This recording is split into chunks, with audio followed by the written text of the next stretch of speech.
Hello survivors and welcome to another Walking Dead Road to Survival video, and in this video I'm going to be doing an alert tier list, going over all the alert characters and just basically tiering them where I think they're going to be. S+, S, A, B, C, D.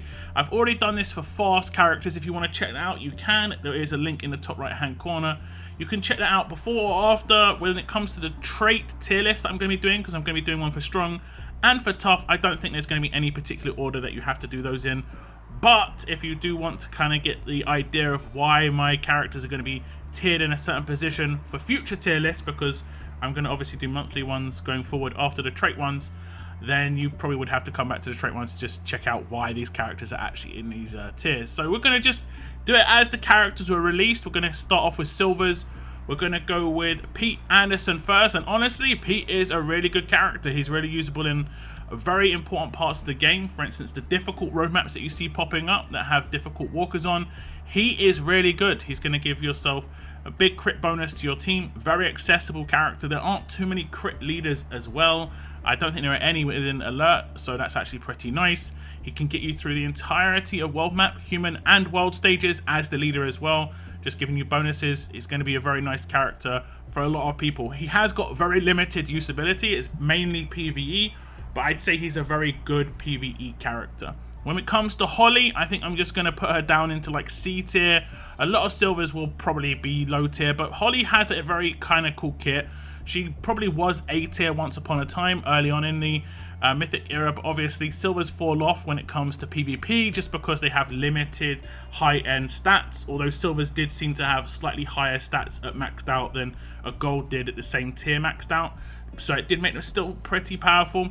And that's the same reason I'm going to put Axel in C tier as well. These kind of characters just been pushed down. I don't think there's been a nice new release character that is kind of like the gold mythic version of Holly, and she is a kind of cool character in my opinion. Axel, there's been multiple characters that have been released that are kind of like gold mythic versions of him, so that's another reason why he's going to get pushed down as well. When it comes to Thomas Richards, I'm going to put him in the B tier. He kind of just misses out on being like a decent character. I think potentially he could have been reasonable. He's just a bit too slow in terms of how much damage he can get out quickly when it comes to his maim. He has actually got a very fast rush, but it isn't doing enough maim damage to really get things done to a high standard. I guess if you synergize him with other characters that have maim, it could be good, but obviously maim can be countered just way too easily with a mod. It just won't occur, the 0 damage, so it's not great. So he's going to be popped into B tier, and I'm also going to be putting Sandy into B tier. She's still very good in PvE, she's still very good in challenge run. I would say she's probably not that good for conquest, just because there are better damage dealer options and you obviously have all the traits to pick from, but within challenge run she's actually pretty good for the alert ones, at least up until probably like stage 200. She was a very good damage dealer once upon a time. I really enjoyed Sandy when the Mythic era first came out, but she has obviously been pushed down again, kind of same reason why Axel has. There are characters that are doing the same thing as Sandy, just to a better standard. We'll also go with Rick, and I think Rick is probably very, very low B tier, high C tier, and he was just a leader when the game first came out. I think he had limited usability. Increasing trait damage is interesting, potentially could be used again in challenge run as a leader if you don't have access to any of the other leaders. He's not terrible, but I wouldn't necessarily say like putting huge amounts of resources into the character is actually a good idea. Just leveling him up is fine enough. He's got a decent-ish leader skill. He's got actually a pretty decent impact signature move. I think it's it might be even turn 1, so it isn't terrible, but there are already better leaders out there. Yeah, again, a lot of these characters are going to be pushed down just based on the fact there are very similar characters like them pushing them down. Again, another character to come into B tier is going to be Magna. Never really got a good roll of things, honestly. Very inaccessible character when the Mythic era came out. Decent actually when she first came out though. She had a pretty interesting kit. She also had nice like art which winked at you. You can see she's winking right now, but it actually like winks at you in art. It's actually kind of cool. But she just never really got a good roll of things just because you couldn't get access to that second version of Magna, and you kind of needed 2 characters to be really like decent. She gave a nice defense buff off of base and stuff like that if she didn't have like effects on her. It was just kind of interesting, and she also removed positive effects, but unfortunately by the time people did start to get the second version of her, there were other leaders available to be used instead. We'll go with Governor, and I'd say Governor is probably high A tier, low S tier. He still is very good, he just isn't used that often. and because there's more normalize around now, he is a little bit easily countered, but he's still a really, really powerful character. If he actually rushes on a defense team, you're in a lot of trouble. You just got to protect him. It's very difficult to do, like I say, just because there is a bit more normalized sources around now, and he relies on hitting his normalized to like hit his cleanse, and then obviously hit that big, you know, double hit on the fact that he's missing all his HP and stuff like that. He isn't really usable in any other part of the game, unfortunately. Like, I think you could cheese Conquest a little bit with him at one point. If they had like a very tough team, they would focus him, he'd get killed and potentially take out 2 characters. But generally speaking, he's not that good for like road maps and world maps because he doesn't do much damage on attack unless he's been taken out or taken damage, and so it's kind of a weird scenario there. But he's mainly a defense team character, but still pretty decent if you have him. Next out is Gabriel, and I'm going to put Gabriel in B tier. I think Gabriel could be pushed up to A tier with very small tweaks. A lot of these characters early on did only have like a limited passives. I think Gabriel was one of them where he only has 2 passives other than his role passive, which obviously doesn't make him as good, but he has actually got a pretty decent kit otherwise. It's just he was missing like a revive. If he had a revive in there, now defense team characters have much more powerful signature moves. When you pick up a character, they're just doing their sig move, you know, so it's kind of countered the fact that they can't rush. And then obviously that improved the power of Gabriel, but yeah, he's going to be pushed down to B tier. Erica, I would probably put in B tier, but maybe even C tier. I'm going to go and put Erica in C tier just because she's a mess. I'm going to be honest, she's a mess. She's got a defensive specialist skill. She's got very offensive passives. And she's got kind of just like a mixed bag kit. I think they kind of need to like look at this. And again, another character with only 2 passives other than the role. So altogether, she's a character that's a big miss. And unfortunately, she's one of the most accessible characters. When war comes around, you can pick up this character. And then if anyone ever asks me, which character should I pick up? I basically just say, don't touch Erica. Don't touch Erica, just because she's not very good at all. She doesn't add anything. She basically should be what Vance is used for, in my opinion, on attack, where she can control characters on attack, revive people, that sort of thing. But, you know, Vance is being used there instead. But I think Erica should be taking that role, in my opinion. Elodie, I'm going to put into B tier. She is still actually not too bad a defense team character. She's very tanky, but she just doesn't do enough. She doesn't do enough, and that's why she's a B tier. I think early on in the Mythic era, she was pretty powerful. If you got her, she was one of the harder to come by characters. But if you got her quite quickly, you know, you had her at grade 5, you could max her out, get a couple of her passives maxed out, or like to a decent tier, and she'd actually be pretty tanky and kind of devastating. A lot of people would kind of ignore her, and obviously because she's got hold the line, she gets stronger, and yeah, she gets bonuses because of that, so that's actually pretty decent. Next up, we have my boy Dwight, and honestly, this is probably one of my favorite characters in RTS, just because of how you access this character is rare, so it's kind of like hype when you got, you know, this character on your roster, and he was reasonably usable at certain points, but obviously he's fallen off a bit because burn and bleed and things of that nature aren't actually that useful anymore when it comes to attack teams, generally speaking, although you can obviously see a lot of the defense teams now to see if it's viable. There are just better options than Dwight, although he does have very good initial output in the right setup. If you can get his attack buffs up and you can get his attack stats up nice and high on that first turn, you could get actually a really high burnout. And then obviously there's characters out there that can spread that, double it, that sort of thing. So it's not too bad. And so I'd say kind of high B tier, could, you know, teeter into A tier eventually if it's just basically based on what other characters come out in the future. Dale is next up, and he's going to be pushed into B tier as well. There's a lot of B tier characters so far. The early characters are going to be kind of lower tier. It's just the way it is. Dale never really hit the spot. The hardest versions of Dale I've seen are things in like Challenge Run and Conquest. Those are tough Dales, honestly, but they have crazy stats, and you just can't get those stats on your defense teams in RTS on this sort of character. So he gets obliterated. But otherwise, his, you know, kit is not too bad. You could potentially use him on attack in like Challenge Run, maybe some roadmaps. He's not terrible on those Allegiance roadmaps, so if you ever have like an Atlanta Allegiance roadmap, he's actually pretty good. He's going to be doing a nice rush, lots of control, so overall he's not too bad in that case, but that's why he's in B tier and not like in C tier or D tier, but it's also why he's not in A tier, because he's just got very limited usage.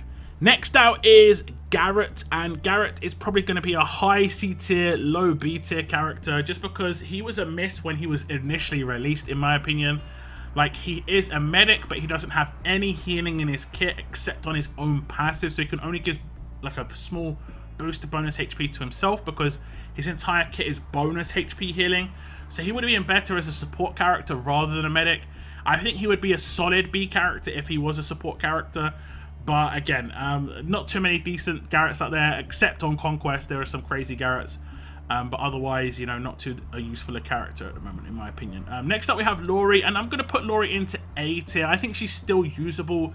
She still, you know, can bring the defense down. It's going to be hard for her to take out characters now first turn because these, you know, the absolute defense weapons at 60%. She's going to get blocked off quite a lot, and very limited usage on disarm at the moment. So Laurie's just kind of like falling off because of that sort of thing. I think she's quite low A tier right now, but if the game gets a bit more balanced out, I think Laurie could kind of be pushed up to a solid A tier character, maybe even back into S tier where she, you know, has been over the course of the game, just because she has very good usage. If she does take out a character, defense down, the rest of your team potential nuke is really, really, you know, decent.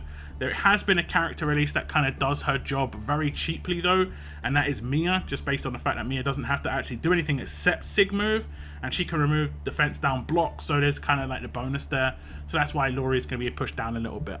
I'm going to put Carol in probably, she's very high B tier. She's going to be B tier basically. Yeah, she's very high B tier, but she could potentially have been A tier. I think she has been A tier in the past. Zachary was one of the few counters.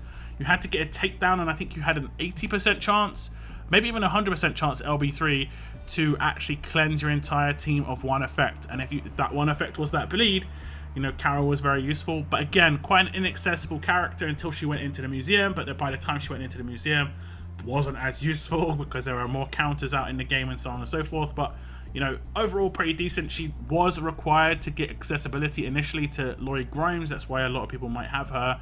I picked her up, for instance, from the museum, maxed her out because I wanted to get another copy of Laurie. And, you know, I did use Carol from time to time in things like Conquest Challenge Run, but she hasn't really got much of a run out, you know, since.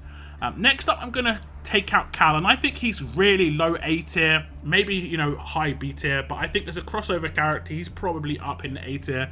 I did play a new player playthrough recently, and Cal was just so immense in that. He's really good for road maps. He's going to be good for world map. He's going to be good for everything. He could potentially even be used on defense and attack. Attack is not going to be really that viable, but it's more of a support character. Challenge Run, absolutely fine. Conquest, maybe not so much, just because, like I said, your entire roster is available at that point. But I've used him in Challenge Run for a very long time. Very good in world map. Very good in, you know, PvE like road maps and stuff like that if they're difficult human stages. I think he's actually a pretty good character for what is, air quotes, one of the bad characters, if you know what I mean. Now we have Kapore, and Kapore's kind of interesting. He is like Erica where he's accessible. So he's going to be accessible via the War Store. However, versus Erica, he's definitely better. He's going to be pushed up to A tier. And if you have a command, you can make him rush very quickly. Very good for Challenge Run, even Conquest. I took on very, you know, difficult Conquest stages with him. I'll try and link a video in the top right-hand corner. One of the most difficult Conquest stages that was, you know, available, especially when you're first running through. You know, Kapore was very good on that stage. So, yeah, very useful character. Very interesting. The fact that he gains AP very quickly. Obviously, a little bit of counter now. Exhaust is out there.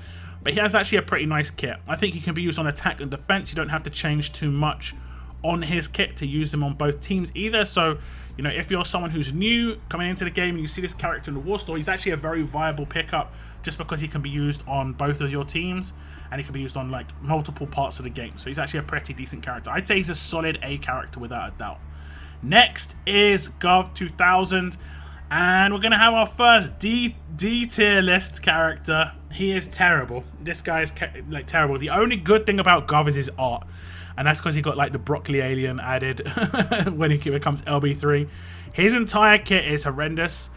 He basically neutralizes leaders, but that is it. He doesn't do anything else. If there is no leader, if you've already taken out the leader, he pretty much does nothing. He just gives an attack bonus. And there's obviously other attack leaders out there. Even like Rick, who's at B tier, is a better attack leader than, you know, Gov. And Gov adds nothing else pretty much. So yeah, a terrible character. I probably would say if there's any character in this list that needs a rework just to be even just slightly viable in any way, it would be Gov 2000. Now we have Sam and Tom, and I think Sam and Tom once upon a time was probably like S+, honestly. but I think he's slowly come down. I think he's probably like low S, high A. I'm going to put him in A for now. He's a very good character, does a lot of the defense down. Unlike Laurie, doesn't have to have like a kill to actually get that to happen.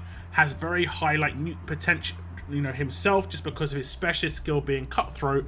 There's a lot of nice parts of Sam and Tom's kit. Has very good you know, synergy with the other damage dealers because of it as well. So yeah, very nice character. Has been really legit since he first came out. Not easy to come by, hasn't been released in any real accessible parts of the game. Promo release and gold mythic tokens, so it's, you know, quite hard to come by. You might have him at low tier, but if you have him at LB3, still even usable to this day, I think.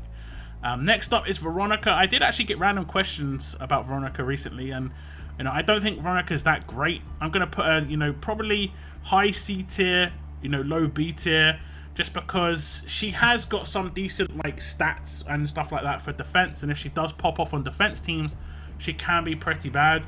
In terms of like, for you, it's bad for you because she's gonna stun your entire team, so it isn't, you know, terrible. But you can steal away her halo now, so it isn't as big a deal when it comes to her survivability. And I think, you know, just nuking her isn't as big an issue. She is an absolute monster, however, on Challenge Run if you come up against her. There are a couple of these characters that are just absolutely atrocious when you come up against them in Challenge Run, just because of their stats boost and, you know, the mods that they've got on them are kind of like perfect plat mods and stuff like that. It's very hard to deal with. And now we have Eugene, and Eugene's going to be another B tier character. It's probably going to make me go into the second row of B tiers. Indeed it is. And Eugene, I think, is just a little bit off. I think he potentially could have been an A tier character if he had a bit more defensive balance. I know he's got like offensive based kit, but I think if he had a defensive, you know, based stats, he would have been used potentially on defense, and on a roll on defense teams isn't actually that bad. You know, building up attacks slowly, if the fight goes on too long, this character's going to wreck you. And I think he's got, has he got impair and stun resist in his kit? Either he has or another on a roll has, and that basically stops, you know him from actually being you know, losing his bonuses when it comes to his honor roll proc. So it's actually pretty decent. And he's also got absolute defense on his base kit. He can hold an absolute defense pistol if you've got a Jesus pistol, and they separately proc, so he has a, you know, increased chance to actually absolute defense. He can revive if he gets a takedown, which he's got a good chance because he hits really hard, and against the tag team characters, yeah, that would be pretty good, especially if he had multiple procs of honor roll, but he just kind of misses it. I think just a slight stat rebalance here would make him go kind of into low A tier as just kind of a niche character on defense teams. Next up we have Diamond, and I think Diamond is a good character. I think she's probably one of the better characters from Challenge Run, probably one of the top 2 characters in my opinion when it comes to the ones you can get your hands on, and I like her quite a lot. Visually, you know, she looks great. Cowboy, absolutely love it. The cowboy outfit. I love the kind of like almost like a vampire killer vibe that you get when you look at her. But she's got really nice control early on. Challenge Run, that's gonna be great. Conquest, that's gonna be great. It's even good on certain attack teams, being able to, you know, stun 2 characters first turn, especially if you're rolling with an attack team that's more effect based, you know, like infection and stuff like that, because obviously you can just stun and infect someone and they're just pretty much out of the game. It isn't as good against certain teams just because a lot of people are cheesing the defense while stunned at the moment. So, you know, there is potential that she's not going to actually be viable in percentage damage teams, but she's very, very decent in some of these teams where you don't need percentage damage. And that's why she's in A tier and not in like S or S+. So now we're going to be moving on to more of the Premier Release characters. I know Sam and Tom was a Premier Release character, but looking ahead, there's a lot of premieres here. We're going to be going with Pam Milton first. And I'd say she's a very solid A tier character. She's probably low S, honestly, if she was to be comboed with Nor. The way Nor's kit works, if Nor gets picked up from her own Halo and she has the lowest HP, then what's going to happen is Pam Milton's going to heal her for 100% HP, and then she's going to basically proc her own passive against herself as well with Nor, and that means Nor's going to have almost 100% HP, 100% bonus HP off of turn, you know, just straight away after being revived. Crazy overpowered, honestly, that combo. Kind of like broken in terms of how that combo works with each other. I think the order of operations kind of needs to be adjusted there, honestly. The fact that the revive is coming in first, then the heal's proccing onto it, it just seems kind of odd there. But anyway, Pamela, the combo there is very tough. And the fact that she can just 100% heal someone, if you have no heal reduction, and you get someone down to like 1 HP on the next turn, boom, straight away, full HP, no problems at all. Pamela, very frustrating in that case. But she can't heal herself. This is something you need to take note, so you can obviously focus her, get her out of the game first, and then she's not going to be proccing that. Now we have Skelly Steve, and I think Skelly Steve was probably a top character at one point, and again he's just slowly kind of come down. I think he's probably a solid A tier character just because we have Easter Eva in the game, and it's a hard counter to Skeleton Steve. You know, if there is a character that comes out that protects tanks, that's going to be very useful for Skeleton Steve for sure. But he's still a solid character. I still say he's a solid character. That 60% chance to confuse somebody when he's attacked is really, really devastating.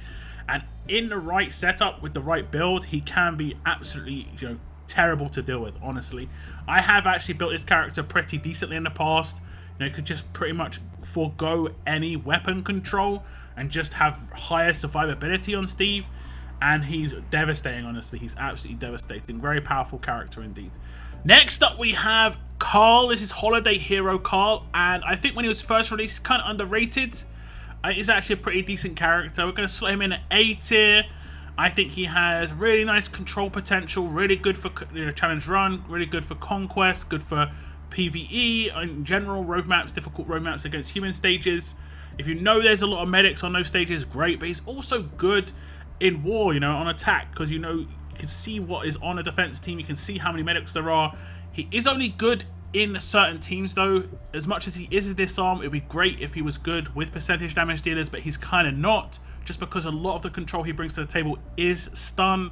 And as I said about, you know, defense, while stuns, kind of why diamond can't really be used in those scenarios very easily, it's going to be very drastic damage reduction for percentage damage dealers. But if it's an effects based team, very good indeed, and that's why he's an A tier, solid A tier character in my opinion. Not many people can control as many people as Carl can on turn 1. Next up we have Mr. Lou, and I think he's slowly but surely come down from like S tier. I don't think he really was ever in S plus, just because his weapon was kind of countered by cunning characters, but I would say he's definitely an A tier character just because of one of his passives is very powerful, and that's the bonus HP. A lot of people kind of just ignore Mr. Lou now and leave him quite late, just because he does, I think, infect characters when he's taken out, so it is a bit risky to take him out too early in the fight. But in that case, you're letting him live, and there's no way to control his passive when it comes to the amount of bonus HP it can do. 40% to all strong and alert characters is very powerful. Basically synergizes in Pamela teams really, really well. He doesn't necessarily have to even be in a team where everyone's strong and alert. You know, if it's just like 3 alert characters, those characters are still getting 40% bonus HP every turn. So if you have him teamed up with, let's say, Nor, a lot of people will focus on Nor to stop her from doing her crazy levels of bonus HP, but you know, Mr. Lou will still do it and still give Nor some extra survivability because of that. So Mr. Lou is actually pretty decent. He probably gets pushed up, you know, to low S tier in the right team synergy, but he's a solid A tier character regardless. Now we have JF Fang, and I'd say JF Fang is honestly like a very high B tier character, but she can be used obviously in a lot of teams. She kind of has to be used in a lot of teams because of the burn bleed resistance that she brings to the table. She is a massive window. She has pretty decent damage output, and she is very, you know, stat based. She's got very high HP, so she's not going to get heavy nuked very easily. She also can't be one shot, so she's not got a lot of things on her side, but she isn't really a great character. She's kind of just like a needed character. Now we have Christmas Shiva, and Christmas Shiva is really, really powerful, but she's going to be kind of like into the A tier. She's going to go into the A tier for sure. I would say she probably was in S tier at one point in terms of the damage output she had. There was a lot of strong defense team characters out at the point where she was very powerful. It was like Marcus, William, these sort of characters. And obviously Rudolph Shiva got released at Christmas after these guys, and she was going to be devastating in that case. And if more strong characters come around, she could potentially come back. She has got very high damage output. She can be teamed up with Carl, and Carl gives it like a 60% attack buff to Rudolph Shiva because they're both holiday heroes. Holiday heroes, Carl has that in his kit. He just can't stun characters. As long as they obviously don't have that mod, then it's fine, but generally speaking, you got to be very careful what you do that. But Rudolph Shiva, good damage dealer for sure. Next up, we're going to go with Jackie, and I'd say Jackie's like really high B tier and like low A tier. I'm going to put her in the B tier because when she was originally released, she was just kind of released as, you know, if you didn't have any counter to Zachary, she was going to counter Zachary for you, but a lot of people already did have the counter, so a lot of people didn't invest much in Jackie except leveling her up to get another copy of Titan, pretty much. That's what a lot of people did. She was very accessible. It wasn't a hard character to come by, so it was a very nice counter to come in for Zachary, but overall she's not like a super used character, except like I would say potentially in challenge run. Now we have the second more accessible character from when NWO was released, and it is going to be the Gentleman. He was the Battle Pass reward. I think a lot of people have their hands on this guy, and I'd say he's actually pretty decent. I'd say a low A tier character. He's one of the best damage dealers out there that requires very little resource investment. A lot of his passives actually do much for his damage, so it's actually kind of nice to a certain extent in that if you are free to play and you get your hands on this character, he isn't too expensive to get to a good standard, and he actually hits pretty hard. He's not going to be controlled by any sort of defensive weapons because he has deal damage on his rush and deal damage on his signature move. He doesn't have it on his basic attacks, obviously. That's the only one you've got to be wary of. But teamed up with the right characters can be very good. He kind of needs Trader as the leader though to give him a 50% attack boost, and obviously he needs control characters as well, so he takes advantage of Cutthroat. His damage output is not bad at all though. Now we move on to Lady Z, and Lady Z is a kind of interesting character. I think she can be used in certain game modes. She's kind of cool for draft if you do get some nice characters that are alert, for instance Kenny and so on and so forth. But generally speaking, I'd say Lady Z is a B tier character. She doesn't really fit a great role except just boosting alert characters' damage because of the 15% that she has in there. I think it's 15. It's either 15 or 30. But she boosts alert characters' damage stats on the pre-fight screen, so it actually is pretty nice. But she's taking up a character slot. That's quite expensive for a character slot. I know it stacks with those weapons, but it would be basically a very niche team to get things done, and that's generally going to be things like Challenge Run and Conquest, maybe some stages on like world maps or road maps and stuff like that. Now Nimrod is going to be the last character that was released as an NWO character. They actually had 3 alert characters in NWO. That's pretty interesting. I think a lot of the allegiances were kind of like stats or trait imbalanced. Some were fully strong, for instance, but we're going to put him in B tier. I don't think he ever really hit the mark. He's pretty decent in draft. Again, if you have him with a command, he can rush quite quickly, and he can get bonuses based on the fact that if he's in with trader teams. But I think he never really hit the mark. There are just other characters that can kind of do his job better. He's like a non-damage dealer that's doing damage. He's got a weird like cleansey weapon, like where he should be on defense, but he's not really a defense team character based on his stats. So it's kind of like a little bit too thinly spread, and generally these characters are not going to really work unless they synergize extremely well, and I just don't think he does. So I'm going to put him into B tier. So we're going to move on to the next character. It's going to be Valentine's David. We're going to put him into B tier as well. I don't think he's ever really hit the mark. He has some potential usage on some attack teams, and he has some kind of cool parts of his kit where he gets big boost to attack stats, but I don't really think he's that great a character, especially considering like this alert character comes out and then the next alert character comes out. The difference in power between these 2 characters is just kind of immense, honestly. And that is of course going to be Gold Mythic Kenny. And if you just compare, the free-to-play accessible character on the left versus the premier character on the right, I mean, there's not much of a fight there in terms of how good these characters are. I'm going to put Kenny up to S tier without a doubt. I'd say he probably was an S+ tier, but there's a lot of things that have come out recently to kind of make him, not as good. I'd still say he's probably the best damage dealer in the game, required, honestly. It's very hard to take out some of these teams without having Kenny in your attack team.